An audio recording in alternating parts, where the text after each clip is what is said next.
The lock was rusted shut, but the smell came through anyway. Blood, old sweat, and something sweeter underneath it. The smell of an animal that had stopped expecting anyone to come. Lorna Albright stood in the doorway of a stable that hadn't opened in 11 years, her flashlight beam shaking slightly, not from the cold. Somewhere in the dark, something breathed, slow, ragged, alive. She had come here for feed sacks. She was about to leave with a secret that would burn down half a county's silence. If you've ever found something broken and known in your bones, that walking away would make you broken too. Stay with this one. Tell me where you're watching from tonight. Hit that subscribe button, and let's go back to the night Lorna Albright opened a door she was never supposed to open. The Albright Hay Farm sat on the western edge of a Texas county that still measured distance in silos and water towers, not miles. 200 acres of Bermuda grass and coastal hay, cut 3 times a year if the rain cooperated, which it rarely did anymore. The house was a low white structure with a wraparound porch that Warren Albright had built with his own hands the summer they married, 26 years before he died in a hospital bed 40 minutes away, holding Lorna's hand so loosely at the end that she hadn't been sure, for a full minute, that he was still holding it at all. That had been 14 months ago. The farm had not adjusted well to grief. Fences sagged in places Warren would never have allowed. The tractor sat under a blue tarp because the transmission needed $4,000 Lorna didn't have. Bills arrived in envelopes she had learned to recognize by color before she opened them. White for the county, yellow for the co-op, and the pale blue ones from Ridgeline AG Credit Union that she now stacked, unopened, in a kitchen drawer that no longer closed all the way. She was 52 years old, and there were mornings she woke up surprised to still be breathing, as if grief were supposed to have finished the job by now. Her neighbors said she'd gone quiet. They said it kindly, mostly, the way people describe a dog that used to bark and doesn't anymore. During Warren's illness, 11 months of it, chemotherapy and infections, and a decline that never announced its own speed, Lorna had stopped attending the Wednesday farm co-op meetings, stopped bringing casseroles to the church potlucks, stopped answering calls that weren't from doctors. People had extended their hands, at first. Then, when the hands kept being turned away, they had stopped extending them. She told herself it hadn't been a choice. Some days, she almost believed it. The old Ridgefield stud farm bordered her property to the north, 300 acres of what had once been the finest thoroughbred breeding operation in 3 counties. Rutherford Ridgefield had built it in the 70s, and for a while horses bred there had run, and won, as far away as Louisiana and Kentucky. But the family had sold off pieces of it for 2 generations, and now the stable itself sat abandoned behind a stand of dead cedars, its roofline sagging like a spine that had given up holding itself straight. Nobody had used it in over a decade. Nobody was supposed to, which was exactly why Lorna went there. She remembered, that afternoon, that Warren had once stored surplus feed sacks in the old stable's backroom during a lean year, a favor arranged with a Ridgefield hand who owed him one. Whether the arrangement still meant anything legally, she didn't know and didn't care. She needed feed. The co-op wanted cash up front now, and cash was the one thing the farm didn't have. So she drove the ATV along the fence line as the lights started dying behind the tree line, orange bleeding into gray, and she told herself this was a simple errand. 15 minutes. In and out. She did not know yet that the stable had a second smell layered under the dust and rot. The smell of something that had been suffering, quietly, for longer than anyone should suffer anything. She did not know that by morning, her name would be spoken in rooms she'd never entered, by people who had never once said it to her face. The drive back to the house that first evening took longer than it should have. Lorna kept the ATV's speed low, one hand steady on the wheel, the other pressed flat against her sternum, without her fully noticing she'd put it there. Grief has a way of narrowing a person's field of vision down to the size of a single room, a single chair, a single unopened drawer. For 14 months, hers had narrowed that far and stayed there. Something about the shape of that animal in the dark, the patience in the way he'd waited for her to decide whether to help or to walk away, had widened it again, all at once, whether she was ready for that or not. She did not sleep that night. She sat at her kitchen table with a legal pad she hadn't used since Warren's illness, the same one she'd once filled with medication schedules and appointment times, and began, instead, a list of what a starving, injured horse would need to survive the next 72 hours. Water. Soaked feed, introduced slowly. Wound care. warmth, if the nights turned cold. She wrote it the way she used to write anything that mattered, in small, careful letters, as if precision on the page could hold back whatever chaos waited outside it. The padlock on the old stable's side door gave way easier than she expected. Rust had eaten through the hasp, not the lock itself, and the door swung inward with a groan that seemed to travel the whole length of the building. Lorna stepped through with her flashlight raised, and the first thing that struck her wasn't a sight. It was silence with texture to it, the kind of silence that isn't empty but occupied, holding its breath along with her. Then she heard it, a shift of weight against wood, a slow exhale that carried more than air. Her light swept left, catching cobwebs, a collapsed hay rack, decades of undisturbed dust suspended and swirling in the beam. She swept it right, and it landed on two eyes. They didn't blink. They didn't flinch from the light the way a startled animal's would.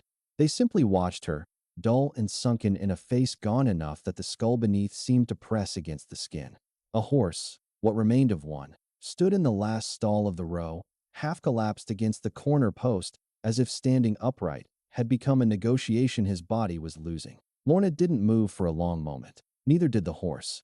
Whatever instinct should have sent her running or sent him rearing away in fear had, in both of them, gone quiet, replaced by something closer to recognition. Two creatures who had each, in their own way, been left in the dark and forgotten to check on. She lowered the flashlight beam so it wasn't hitting his eyes directly and stepped closer, and that was when the smell resolved into specifics. Infection, dried blood along both flanks in patterns too deliberate to be an accident, a water trough bone dry and streaked green with old algae, hooves overgrown and cracked in ways that spoke not of neglect measured in days, but in months. His ribs showed through a dull, matted coat the color of tarnished copper. A once proud head, still shaped by good breeding, hung low enough that his muzzle nearly brushed the filthy straw. Something in her chest cracked open in a way it hadn't in 14 months. She reached the county animal control number on her phone before she reached the stall door, thumb hovering over the call button, and then she looked at him again, at the way his ears, weak as they were, still turned toward her voice when she murmured something wordless and low, and she put the phone back in her pocket. She would understand, weeks later, that this was the moment everything after became inevitable. But standing there in the dust and the dying light, she understood only one thing. If she called anyone official tonight, there was a very real chance this horse would be gone, quietly, permanently, before the sun rose again. Whoever owned him clearly wanted him not found. She went back to the ATV for water. For 6 days, Lorna told no one. She came before dawn and after dark, timing her visits around the rhythms of a farm nobody was watching closely enough to notice small absences in. She hauled water in 5-gallon jugs strapped to the back of the ATV. She raided her own diminishing feed stores for soaked bran mash, easy on a starved stomach, the way Warren had taught her decades ago when they'd rescued an underweight mare from a dispersal sale. She cleaned wounds with the same iodine solution she'd once used on fence-cut cattle, her hands remembering a competence her mind had almost convinced her she'd lost. The horse, she had no name for him yet. Only the shape of him growing steadier each day, did not trust easily. He flinched from sudden movement. He pinned his ears at the sound of a door latch closing too fast, a reaction so specific it read less like fear and more like memory. But he ate, slowly, at first, lifting his head between mouthfuls to watch her the way a man recovering from a beating might watch a door, unsure if the next person through it would bring food or more of the same. By the 4th day, he let her touch the scarred places along his flank without pulling away. By the 5th, when she arrived, he was already standing at the stall door, waiting, ears forward, the first expression on that ruined face that resembled anything like hope.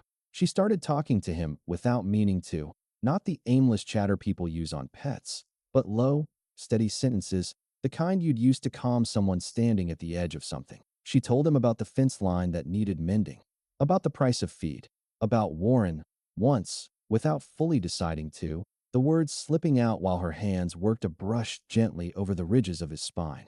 He stood very still while she talked. Horses did that, sometimes, held stillness like a form of listening. On the 6th evening, driving the fence line back toward her house in failing light, Lorna noticed something in the beam of her headlights that made her stomach drop before her mind caught up to why. Hoofprints, fresh ones, cutting diagonally across her northern pasture, coming from the direction of the old stable and ending.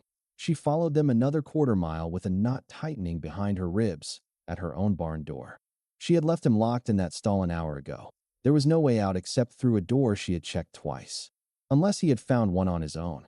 She pushed open her barn door with a hand that wasn't quite steady, and there he was, standing in the aisle of her own barn amid her own tools and her own hay, having somehow crossed a quarter-mile of unfamiliar dark ground, past two fence lines, to find the one place that smelled like her.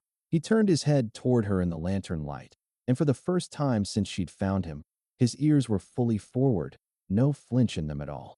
Whatever line existed between rescuing an animal and being claimed by one, Lorna Albright crossed it that night without ever deciding to. Linus Farrow had been in the county 11 weeks, and he still hadn't figured out where the good coffee was. He was 26, freshly certified as a veterinary technician, working under Dr. Amos Whitfield in a two-man large animal practice that covered more square miles than made financial sense for two men and one aging truck. He'd grown up outside Austin, in a household that measured success in test scores, and the decision to spend his 20s elbow-deep in cattle and horses instead of pursuing the human medical track his parents had quietly assumed he would take was still, some mornings, a decision he had to make all over again. He liked the work more than he'd expected to. He liked, specifically, the animals that didn't perform for anyone, the ones too sick or too scared to put on a show, whose bodies told the truth even when their handlers didn't. Which was why the call that came in on a gray Tuesday morning caught his attention in a way most calls didn't. Dr. Whitfield's office had fielded a routine complaint, a fence line dispute reported by a neighboring farmer 3 properties down from Lorna Albright's, who claimed to have seen some kind of racehorse wandering unfenced pasture that technically bordered abandoned Ridgefield land. Probably nothing. Probably a mule someone had let loose. Dr. Whitfield, buried under a backlog of vaccinations, sent Linus to check it out alone, a decision he would later describe, with some irritation, as the one that started all the trouble. Linus found Lorna in her front pasture that afternoon, working a curry comb over the flank of an animal that made him stop the truck 50 feet short of the fence line.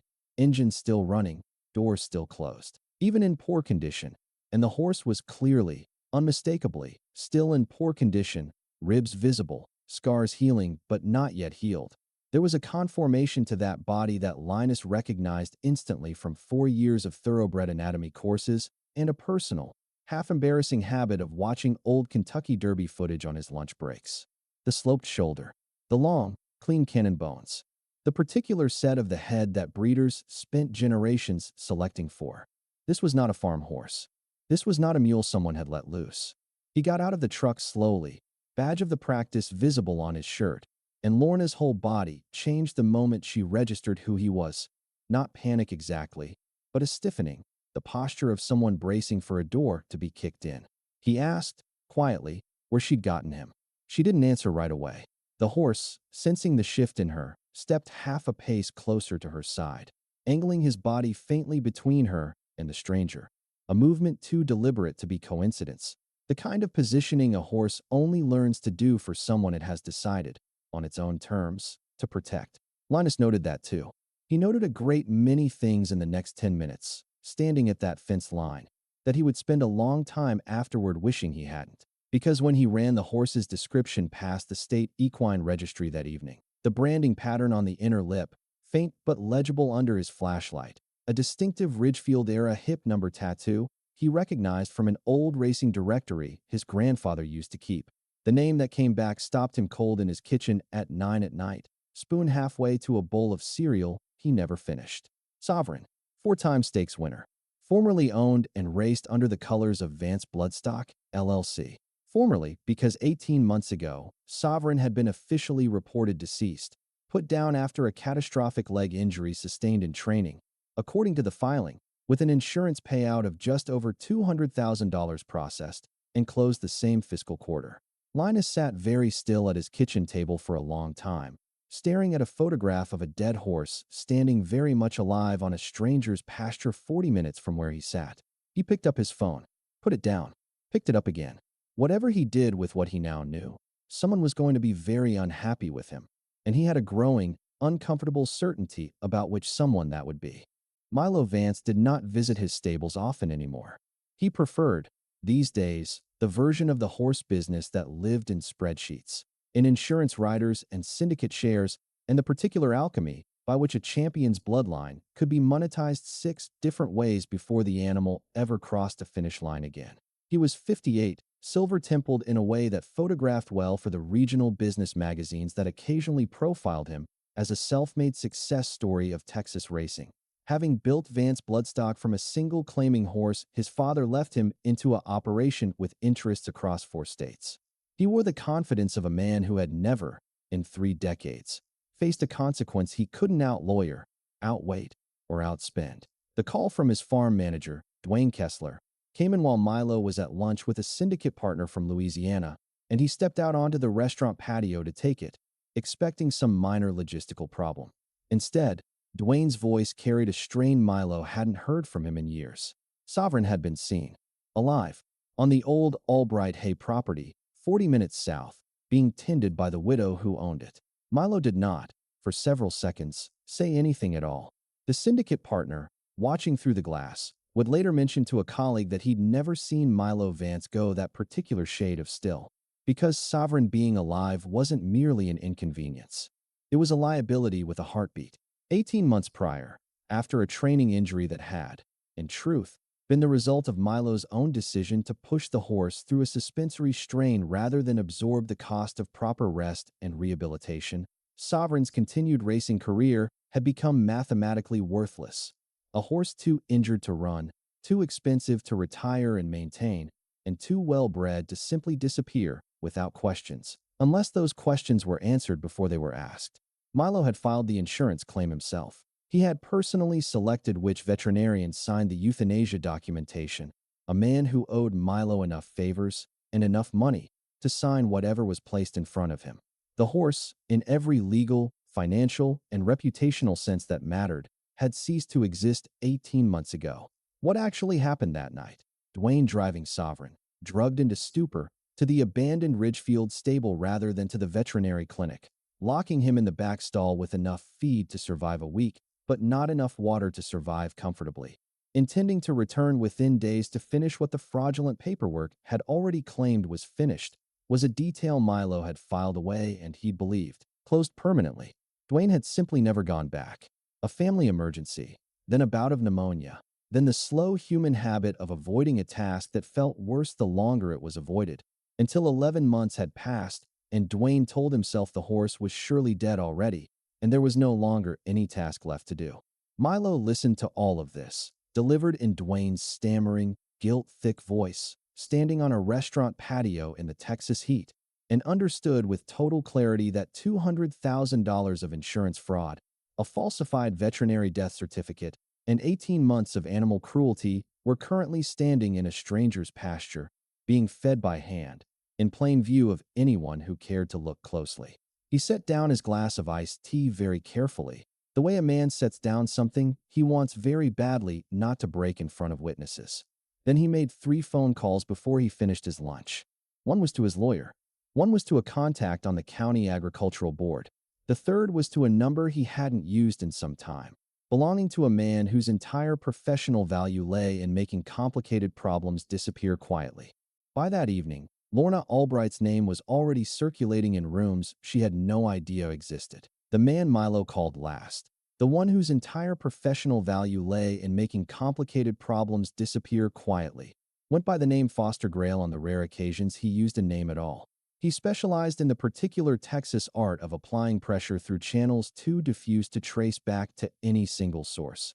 A word here to a bank's regional board, a word there to a supplier's credit department, small quiet levers pulled in sequence until the target's life simply became harder to live, one inconvenience at a time, none of them individually worth a lawsuit, all of them together worth a great deal. Milo gave him 3 names to start with: a bank, a feed supplier, a county agricultural inspector who owed Vance Bloodstock more favors than he'd ever admitted to his wife. Grail wrote nothing down. He never did. By the time Milo hung up the phone that evening, the machinery was already turning, slow and patient, and almost entirely invisible, aimed at a widow who did not yet know she had become anyone's target at all. Linus arrived at the Albright farm 2 mornings later, this time with Dr. Whitfield beside him, both men grim in a way that made Lorna's stomach drop before either of them said a word. They stood at her fence while Sovereign grazed 30 feet off, healthier already than he'd been 11 days ago, but still visibly a horse rebuilding himself from very little. Linus explained what he'd found in the registry, careful and measured, watching Lorna's face for the reaction he'd been dreading. The reaction of someone realizing the animal she'd nursed back from near-death legally belonged, on paper, to someone else. And worse, to someone who had reported that animal dead and cashed a very large check for the privilege. Lorna didn't cry. She didn't argue. She stood very still, one hand resting against the top rail of the fence, and watched Sovereign lift his head and look directly at her, as if he understood, in whatever way horses understand anything, that the ground beneath both of them had just shifted. She asked, in a voice quieter than either man expected, "What happens now?" Dr. Whitfield explained, with the careful diplomacy of a man who had lived in this county his whole life and understood exactly how much power Milo Vance held over it. Through the co-op board, through the bank, through half the local businesses that depended on his racing operations patronage, that legally, the horse's status was murky. The euthanasia filing meant Sovereign existed, on paper, as a dead animal. Correcting that record would require reopening an insurance claim, which would mean accusing Milo Vance, publicly, of fraud, with no hard evidence beyond a living horse and circumstantial timing. He also explained, more gently, what he suspected Milo's first move would actually be, not a fraud investigation Milo could easily bury, but a straightforward property claim.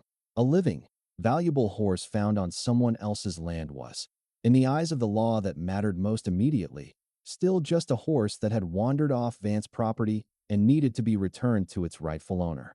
Whatever had happened to Sovereign before that, the neglect, the abandonment, the falsified paperwork, would take months, possibly years, to prove, if it could be proven at all, while the horse itself could be reclaimed within days. Linus watched Lorna absorb this, watched something in her jaw set in a way it hadn't been set in a long time, and understood, with the sudden clarity of someone watching a person make a decision before they'd fully admitted to themselves they were making it, that this woman was not going to hand this horse back quietly. He didn't yet know how right he was, or how much it would cost her. That afternoon, the pale blue envelope in Lorna's kitchen drawer was joined by 3 more. And a 4th arrival came not by mail, but by truck. A Ridgeline AG Credit Union representative, apologetic and stiff, delivering in person a notice that the farm's existing loan restructuring agreement, quietly approved only 2 months earlier, had been unexpectedly flagged for review by the bank's regional board. Nobody said Milo Vance's name. Nobody had to. The first offer came by certified letter on Vance bloodstock letterhead, delivered to Lorna's mailbox on a Thursday morning that started, until that moment, like any other. It was polite, almost warm, in the way corporate language can imitate warmth without ever touching it. It expressed gratitude for Lorna's care of an animal that had, through unfortunate circumstance, wandered from Vance property. It offered, in recognition of her trouble and expense, a settlement of $40,000, structured as a private transaction, no admission of wrongdoing implied on either side, in exchange for the immediate and voluntary return of the horse currently in her possession. $40,000 was, almost to the dollar, exactly enough to clear every debt currently threatening the Albright farm. The blue envelopes, the transmission, the looming penalty fees, all of it, gone, in exchange for a signature and a horse trailer. Lorna sat at her kitchen table with the letter for a long time, the farm quiet around her in the particular way it was quiet on days without wind. Sovereign's shape was visible through the window, grazing near the fence line closest to the house, close enough that she could see the rise and fall of his breathing. She thought about Warren's last months, about the bills that had piled up because she'd stopped opening mail, stopped answering calls, stopped letting anyone close enough to help while she sat beside a hospital bed and watched a man disappear one small increment at a time.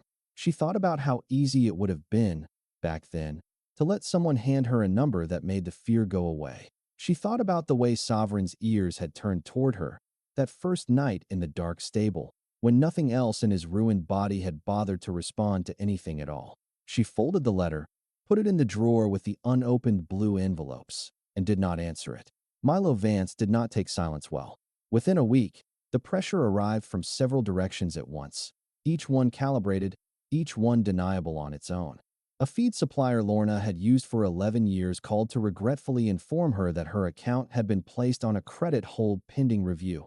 A review that, when she pressed, no one could quite explain the origin of. Two neighbors who had, in years past, occasionally helped her with equipment she couldn't afford of her own, stopped returning calls, their politeness turning to a distance that felt engineered rather than accidental. Someone, she never learned who, reported unverified concerns about her fencing to the county agricultural board, triggering an inspection that found nothing wrong but cost her an afternoon and a sleepless night beforehand. And then the bank representative returned, this time with a different tone entirely. The regional board's review of her restructuring agreement had concluded, given certain irregularities identified in the farm's collateral valuation, irregularities nobody could fully articulate when Lorna asked, directly, what they were. Ridgeline AG Credit Union was formally rescinding the extended repayment terms and calling the outstanding balance due in full.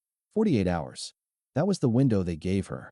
Lorna stood on her porch after the representative's truck pulled away, the late afternoon light turning the pasture gold in a way that would have been beautiful on any other day, and felt something in her chest that she recognized, distantly, as the same feeling she'd had standing at Warren's bedside during the last week.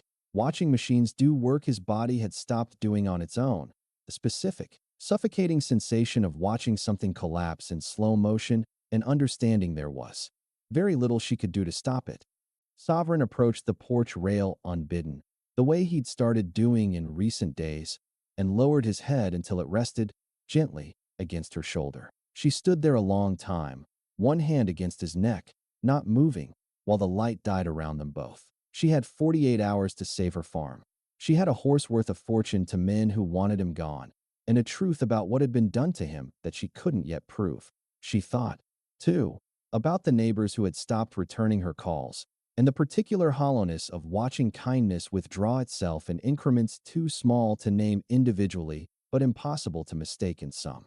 It would have been easy, once, for that hollowness to send her back into the same silence that had swallowed her during Warren's illness, to let the farm go, take whatever settlement kept her afloat, and disappear a little further into a life already half disappeared. Something in her, standing on that porch with a horse's weight resting warm against her shoulder, refused the shape of that old habit for the first time in longer than she could remember. Somewhere in the dark that night, watching the shape of her home against a sky full of more stars than the town's light pollution usually allowed, Lorna Albright made a decision that would either destroy what little she had left or force an entire county to finally look at something it had spent a long time agreeing not to see. Linus found her before dawn, headlights sweeping across the yard while frost still silvered the grass. His truck door already open before it had fully stopped. He'd spent the last 2 nights doing something he wasn't authorized to do, poring over old county veterinary records at the practice. Cross-referencing every large animal call Dr. Whitfield's office had logged to the Ridgefield property across a span of nearly 2 decades. Most of it was routine, but buried in a filing cabinet nobody had touched since before Linus was born, he'd found something Dr. Whitfield himself had apparently forgotten existed. A supply invoice, handwritten, for a custom-fabricated set of competition spurs modified with an illegal internal mechanism, banned under state racing commission rules for over a decade. Ordered under the Vance Bloodstock account and delivered to the old Ridgefield stables tack room 9 years prior. It wasn't proof of what had happened to Sovereign specifically, but it was proof that abuse tools banned by the state had existed, under Milo Vance's ownership, in the very building where Sovereign had been found starving and scarred. It was a thread, and threads, pulled hard enough, sometimes unraveled everything. Lorna listened to him lay it out on her porch steps in the gray pre-dawn light, Sovereign's shape moving restlessly in the near pasture, sensing the tension in the humans below even from a distance. When Linus finished, she asked him a single question, not whether he was certain, but whether he was willing to say all of this, publicly, with his name attached, knowing what Milo Vance's reach in this county could do to a young man's career before it had properly started. Linus didn't answer immediately. He looked out at the horse, at the scars still visible along his flank, even as flesh and muscle slowly rebuilt themselves underneath, and something in his face hardened in a way that made him look, briefly, older than 26. He said that he'd become a vet tech because he didn't like watching things get hurt, while people who could help decided it wasn't their problem. That was answer enough. Lorna made 2 calls that morning. The first was to Ada Marsh, the elderly and formidably respected chairwoman of the county's Breeders and Livestock Association, a woman old enough to remember when the Ridgefield operation had been legitimate and stubborn enough to have never fully trusted Milo Vance's rise to prominence in the decades since. The second was to a county reporter named Priya Deshmukh, who covered agricultural affairs for a regional paper most people in town read only for the obituaries and the football scores, but who had, twice before, broken stories about local corruption that no one else had been willing to touch. Lorna's request to both women was the same. A public audit, an official inspection of the horse's condition, his history, and the property where he'd been found, conducted openly, with witnesses, before the bank's 48-hour deadline expired, and before Milo Vance's lawyers could quietly make the entire matter disappear the way Dwayne Kessler had once been asked to make Sovereign disappear. Ada Marsh, after a long silence on the phone, said she'd need to see the horse herself first. She arrived within the hour, before the sun had fully cleared the tree line, and stood at Lorna's fence with the stillness of someone who had spent 60 years reading horses the way other people read faces.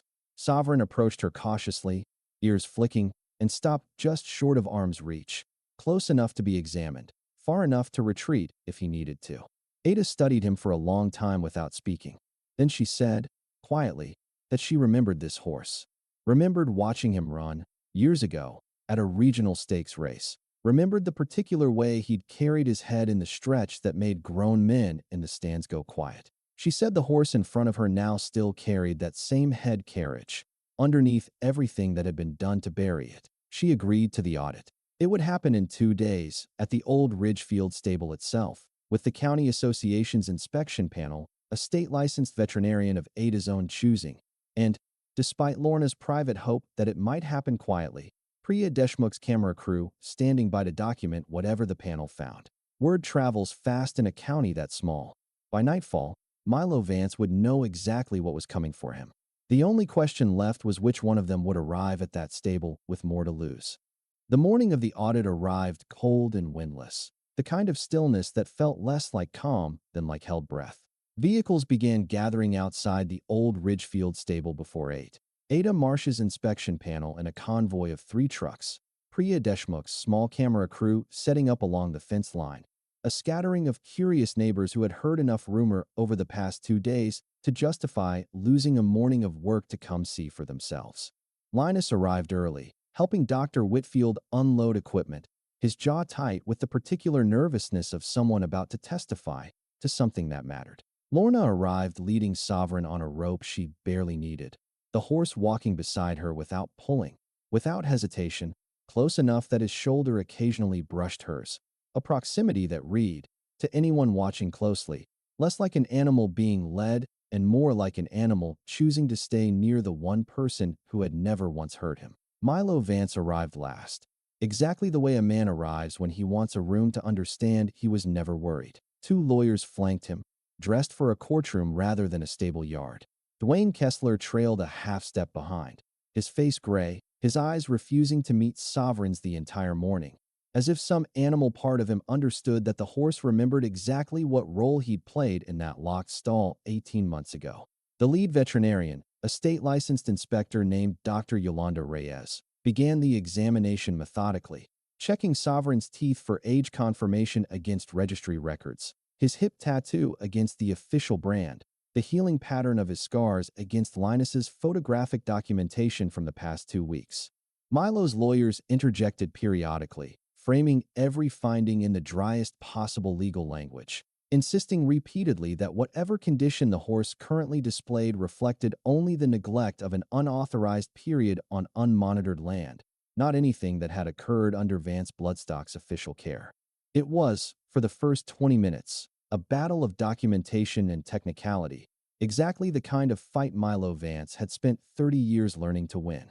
Then Ada Marsh asked to see the stable's back tack room. Milo's lead lawyer objected immediately, citing property rights, unauthorized search, a dozen procedural terms meant to stall.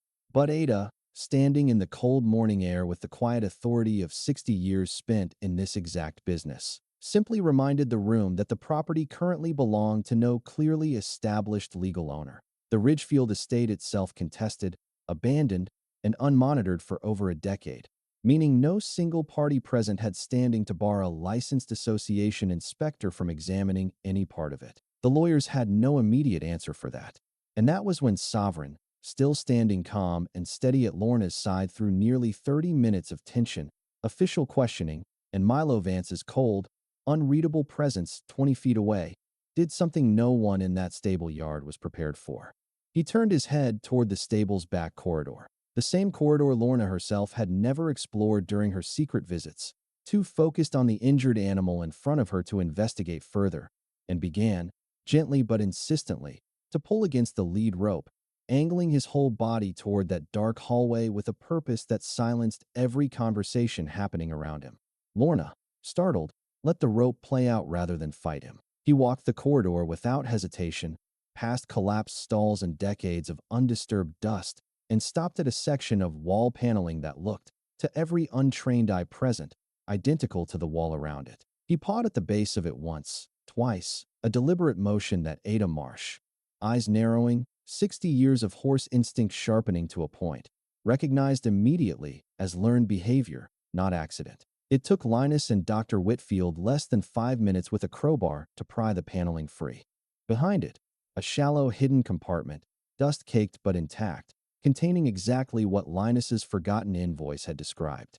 Illegal competition spurs, a set of restraint tools banned under state racing commission code for over a decade.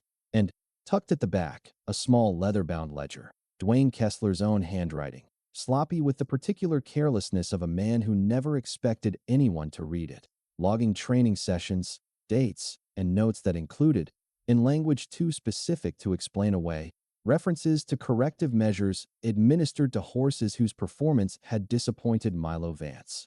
The stable yard went utterly silent. Dwayne Kessler's face had gone the color of old paper. Milo Vance's expression did not change at all, which, to everyone watching, was somehow more damning than if it had. Priya Deshmukh's camera had captured every second of it. For a long moment afterward, nobody in that stable yard moved. The cold morning air seemed to hold the whole scene suspended. Dr. Reyes crouched beside the open compartment with the ledger in gloved hands. Ada Marsh's face set in an expression that read less like surprise than confirmation of something she'd half suspected for years. Milo Vance, standing very still beside his lawyers with the particular stillness of a man recalculating, in real time, exactly how much of his life he was about to lose. Sovereign, having delivered the truth his body had apparently carried for 18 months, simply lowered his head and pressed it, once, against Lorna's shoulder, the way he'd taken to doing every evening at the porch rail. Whatever weight he'd been holding, he seemed, in that gesture, to finally set it down. What happened over the following 6 hours moved with the strange, accelerated logic of a small county suddenly confronted with something it could no longer politely ignore.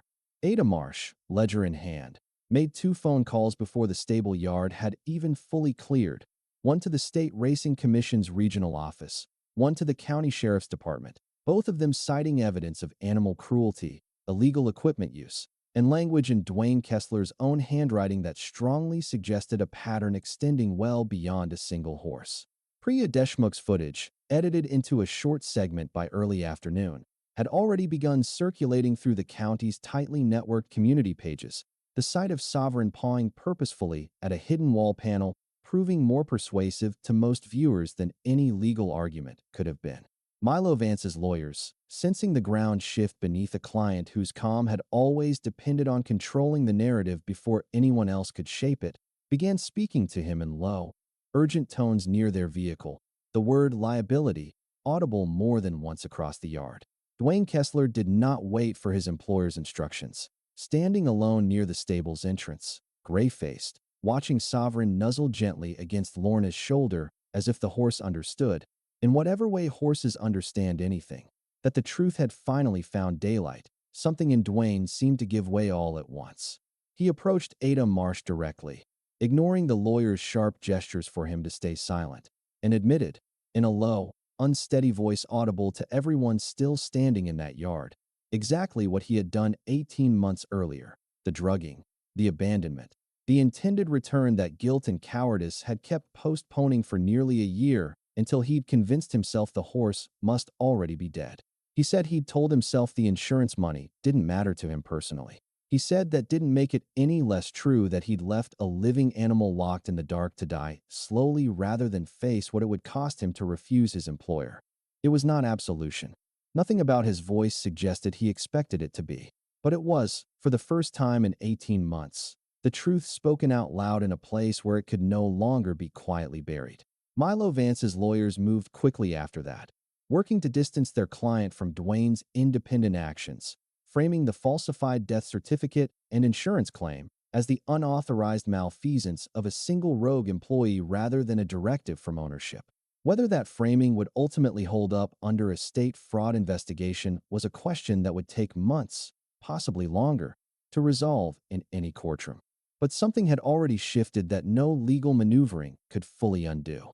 The county had seen it, not in a filing, not in a headline, but in the unmistakable image of a broken horse walking, unprompted, toward the exact place his own abuse had been hidden, as if some part of him had simply refused to let the truth stay buried any longer. By evening, the pale blue envelopes in Lorna's kitchen drawer suddenly mattered less than they had that morning. A representative from Ridgeline AG Credit Union called, not the same apologetic man who had delivered the 48-hour deadline, but a regional director, considerably more careful in his phrasing, explaining that the collateral valuation irregularities cited in the earlier review had been re-examined and found, upon further reflection, to be without merit. The original restructuring terms would be reinstated immediately. Nobody said Milo Vance's name in that call either, but everybody understood exactly whose influence had evaporated and why. Lorna stood on her porch that evening as the last of the vehicles pulled away from the stable yard down the road, Sovereign grazing calmly in the near pasture for the first time all day without a single stranger watching him, and felt something settle in her chest that hadn't settled there in 14 months. Not relief, exactly, not yet, but the particular quiet that comes after finally being believed. She had no way of knowing yet what it would cost her socially in the weeks ahead, or how many of her neighbors would take longer than a single dramatic afternoon to fully change their minds about a woman they'd quietly written off as difficult and withdrawn. But for tonight, at least, the farm was still hers. And so, in whatever complicated way an animal belongs to anyone, was sovereign. The weeks that followed did not resolve as cleanly as a single dramatic morning might have suggested they would.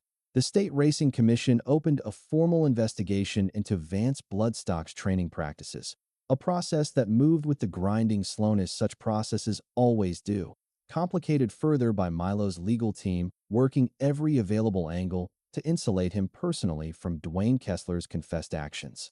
Dwayne himself, facing charges of animal cruelty and fraud, accepted a plea agreement that spared him prison time in exchange for full cooperation and testimony that, over the following months, would implicate practices at Vance Bloodstock stretching back further than Sovereign alone, though none of it moved fast enough or landed hard enough to fully satisfy anyone who had stood in that stable yard and watched a starving horse point toward his own hidden abuse.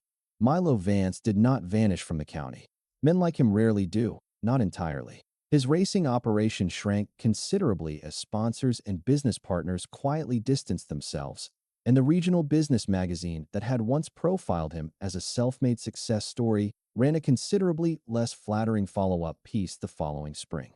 But he kept his land, kept a portion of his wealth, kept enough of his old influence to remind Lorna, in small persistent ways over the following year, that she had made an enemy who did not forgive easily.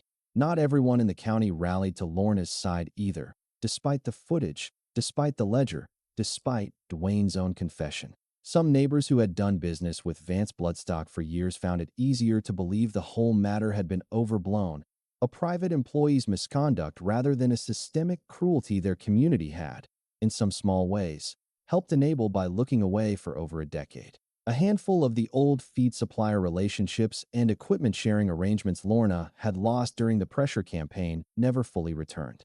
Trust, once withdrawn, moved slower coming back than it did leaving. But something had changed in Lorna herself that no amount of lingering local suspicion could undo.